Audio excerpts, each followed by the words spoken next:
Quetta metropolitan corporation کو واجبات کی ادائیگیاں نہ ہونے سے مالی بحران کھڑا ہو گیا۔ تفصیلات کے لیے دیکھیے غالب نہاد کی رپورٹ۔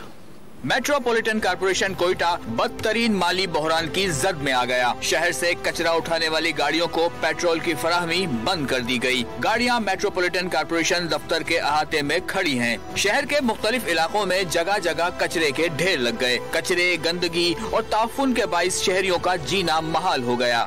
یہ صرف میٹروپولیٹن کا ذمہ داری نہیں ہے، ہم سب کی ذمہ داری ہے، کیونکہ سپاہی نصف ایمان ہے۔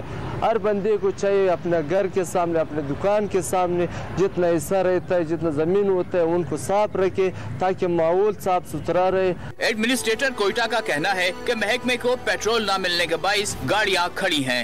پچھلے کوئی 7 دن سے جو ہے وہ ہمارے وینڈر نے وہ ہمارا فیول جو ہے وہ روک لیا ہے واجبات کی وجہ سے۔